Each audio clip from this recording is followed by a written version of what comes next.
ঢাকার এই এবারকেয়ার হাসপাতাল থেকে এই মুহূর্তে বাংলাদেশের সাবেক প্রধানমন্ত্রী এবং বিএনপি চেয়ারপারসন বেগম খালেদা জিয়ার মরদেহ বের করা হচ্ছে। এখান থেকে মূলত তার যেই নামাজে জানাজার যেই স্থান নির্ধারণ করা হয়েছে ঢাকার জাতীয় সংসদ ভবন এলাকায় মানিক মিয়া অ্যাভিনিউতে, সেখানে নেওয়া হবে। সেখানে নেওয়ার আগে প্রথমে তার যেই রাজধানীর গুলশান এলাকার যে বাসভবন রয়েছে ফিরোজা, সেই ফিরোজা নেওয়া হবে। ফিরোজায় নেওয়ার আগে আমরা দেখেছি যে এই মুহূর্তে খালেদা জিয়ার যে মরদেহটি এখন এই এবারকার হাসপাতাল থেকে বের করে নিয়ে যাওয়া হচ্ছে এবং যেই লাশবাহী গাড়িতে করে নেওয়া হচ্ছে সেটি পুরোই বাংলাদেশের জাতীয় পতাকার আদলে রাখা হয়েছে এবং কি সেটি সর্বোচ্চ নিরাপত্তা দিয়ে নেওয়া দেওয়া হচ্ছে। আমরা দেখছি লাশবাহী গাড়িটির আশেপাশে আমরা দেখছি এখানে আইনশৃঙ্খলা রক্ষাকারী বাহিনীর সদস্য, পুলিশ ও র্যাব সদস্যরা রয়েছে, সেনাবাহিনীর সদস্যরা রয়েছে এবং তার যে নিরাপত্তার দায়িত্বে থাকা যারা রয়েছেন তারা সকলেই রয়েছেন। আমরা দেখেছি আজ গতকাল তার এই মৃত্যু সংবাদ শোনার পর থেকেই বিএনপির বিভিন্ন স্তরের কর্মী সমর্থক যারা রয়েছিলেন তারা এই এবারকার হাসপাতাল এলাকায় ভিড় করছিলেন। আজকে সকালে এসেও আমরা দেখেছি এবারকার হাসপাতালের যে মূল ফটক রয়েছে সেই ফটকের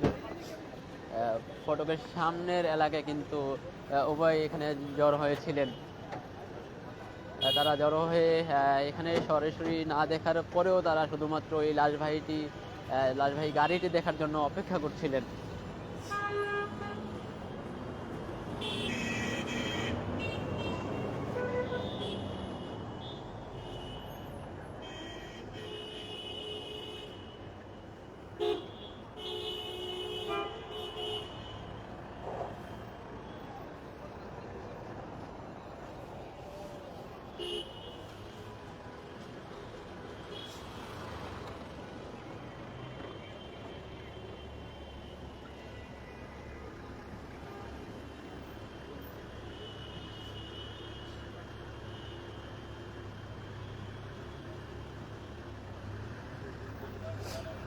এইমাত্র এবারকার হাসপাতাল থেকে খালেদা জিয়ার মরদেহ বহনকারী যে অ্যাম্বুলেন্সটি বের হয়েছেন এবং তার পেছনে সামনে বিভিন্ন আইনশৃঙ্খলা রক্ষাকারী বাহিনীর সদস্যদের গাড়ি রয়েছে। তারা বহরটি নিয়ে এখন ফিরোজার উদ্দেশ্যে রওনা হয়েছেন।